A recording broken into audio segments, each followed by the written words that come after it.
Because fuck you. You can't help but notice the strange time we're living in, folks. I call it upside down land for a reason. We've found ourselves in a situation where conservatives in far distant countries can get along with each other just fine, but liberals living next door to each other are finding themselves fundamentally incompatible for an endless series of microscopically unimportant reasons. The left wants the kind of racial and sexual segregation in which the right has never shown any interest. The right is speaking out in favour of free speech and gay rights. The left is speaking out in favour of authoritarian ideologies, like Islam and feminism. Would anyone like to stop me there? Would anyone like to guffaw in my face and tell me feminism and Islam are incompatible? Despite that undeniable thing I just said.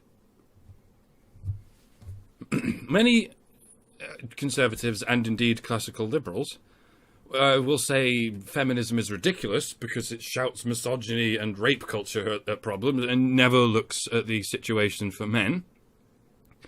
Then they turn around and say Islam is bad because it's a misogynistic rape culture, which totally doesn't oppress men in the same way. Just flip derp lol. It's bad when feminists do it, but it's okay when we do it.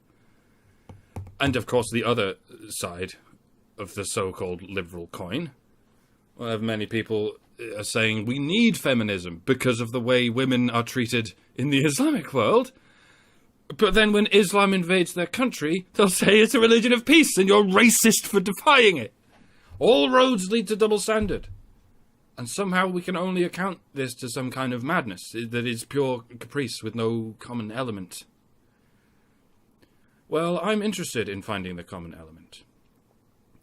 Is there any controversial point on which the left and the right agree on the whole? Surely not, right? They're not supposed to. That's the whole idea. But there is something they agree on, and it's this. Those people over there are misogynists. Some will say Muslims are misogynists because of their religion, and some will say third world people are misogynists because Western foreign policy is somehow making them that way.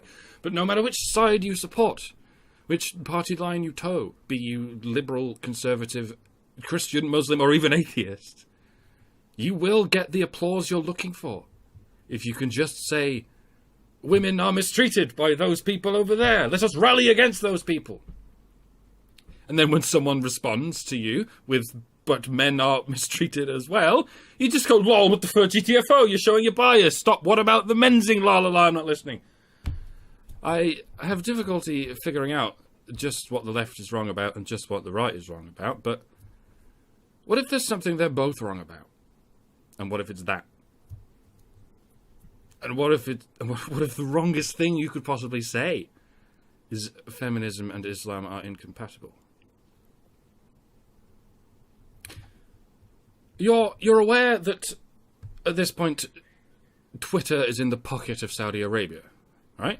That the Saudi royal family owns a considerable stake in the company. And you're aware that Islam on the whole is opposed to homosexuality and Western culture. That might be why Twitter is so fond of fucking around with the banhammer when it comes to white homosexuals like Milo Yiannopoulos. And of course, Islam hates women. Just hates them. We can all agree on that, right? That's why Twitter, the company bending to the will of the Wahhabi capital of the world, employed Anita Sarkeesian and her cronies to be the morality police of Twitter. And doesn't that just go to show you how incompatible Islam and feminism are? That's why Twitter is constantly banning women for advocating for their own human rights. But they would never dream of banning any men or female men's rights advocates. Shadow banning them. See, Milo gets perma-banned from the Islamic Republic of Twitter because he briefly engaged with a woman, and 20 minutes later, he's standing up publicly and claiming Islam hates women. What's your evidence, by the way, that Islam is not just misanthropic, but specifically misogynistic? They throw acid on women? Guess what? They throw acid on men. They genitally mutilate women? Guess what? They genitally mutilate men. They stone women? Guess what? They stone men more than they stone women. Grr! What? Yeah.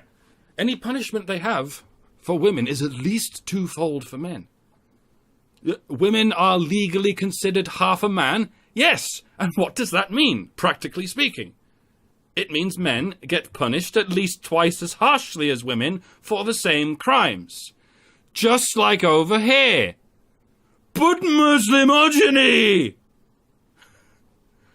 Women aren't allowed out of the house, especially when there's a war going on. Yes, and men aren't allowed to stay in the house, especially when there's a war going on. But Muslimogeny! Men are allowed 4 wives? Yes, which leaves the remaining 3/4 of men with no wives. Yeah, and they get stoned for fornicating with a woman, and thrown off buildings for fornicating with men. And they're not even allowed to masturbate. Whereas women who want to marry other women have no difficulty landing themselves in a marriage with 3 other women. And all the children they can brainwash. And a man who's out of the house all day working his ass off to provide for them, as demanded by Sharia. But Muslimogeny! And then millions of those leftover men who've been systematically denied physical affection for their whole lives get evicted from the fucking country, shoved in the direction of Europe, and told to commit mass suicide murder for the sake of Allah and the women's. But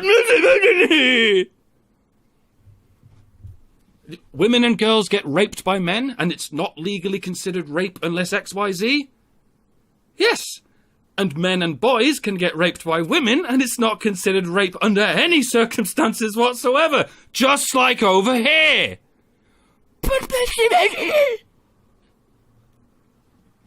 Every example you come up with of women being mistreated in the Middle East is nothing but an orphaned statistic that relies on ignoring the equivalent or worse mistreatment of men. And then you laugh at feminists for doing the same shit. The truth is staring you in the face, and you still refuse to see it. Not only do you use the exact same tactics as feminism, but so does Islam. Just variations on the same mantra. You people are not doing enough to protect your women. You should be putting them in burqas. I mean safe spaces. And if you don't, it's because you hate women and you want them to get raped. Yeah, what's the difference between a safe space and a burqa? A burqa is an individual choice, and a safe space is a collective choice. And nowhere, anywhere in the world do men get to make either of these choices. They have to show their faces, and they have to show them to women. Try wearing a burqa or even a niqab in public as a man. You'll find you get arrested. You call people bigots and xenophobes for trying to ban the burqa, forgetting that the burqa is already banned, but only for men. You get arrested for wearing it. I'd call that banned. Yeah, for the same reason safe spaces are banned, but only for men. Because misogyny. Look, I'm not going to deny for a second that many, if not most, Muslims have a serious problem with homosexuals and Jews and infidels and apostates. You need only listen to them at their rallies to notice that, of which there are numerous in this fair capital city I call my home. When Muslims get together in public protest, they will shout death to the West, death to gays, death to Jews, and death to the unbelievers, but you will never hear them say death to women. You will never hear them say oppress women and children. You will hear them say make widows of their wives, make orphans of their children, but would you care to deduce who they're talking about there? Whose death they are calling for? That would be men, and only men. The apparently most patriarchal societies on Earth are only interested in killing men, and they are very interested indeed in killing those men.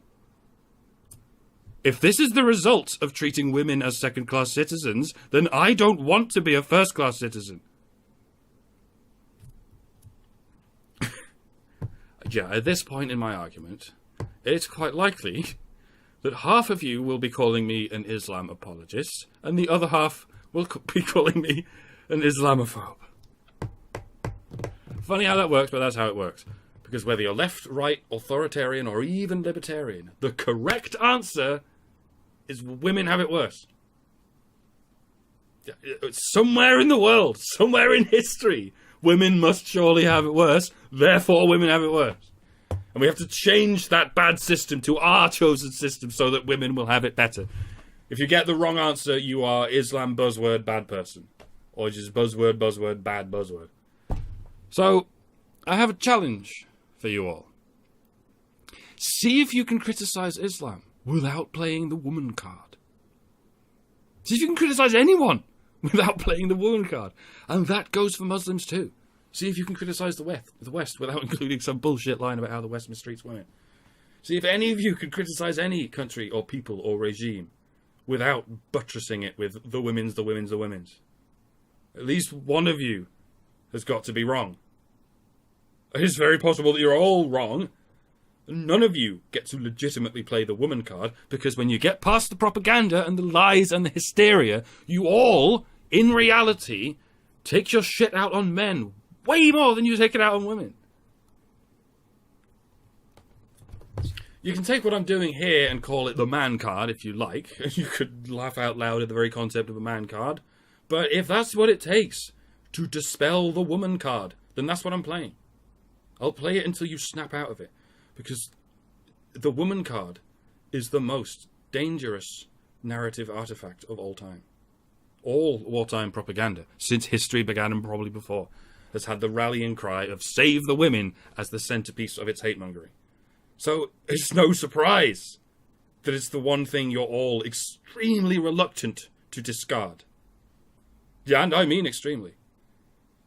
None of you consider the woman card to be extremism, and yet it's right there, taking pride of place in every form of extremism. If you want world peace, try operating without the woman card. Just for a fucking day or something. It's a bold, brave, scary new prospect, folks. But see what happens. See if you can. Let's see what it says about you if you can't. If you've made it this far and not one part of you is tempted to shout at me in lieu of an actual argument, then you are at least on the path to recovery. But I fully expect to die long before this gets fixed. So, in the meantime, I'm just going to carry on drinking myself to death while it's still legal for me to do so. Allahu Akbar. Praise Jesus. Fucking shalom. To your health, sirs and madams. May you all do your best to get well soon. Goodbye and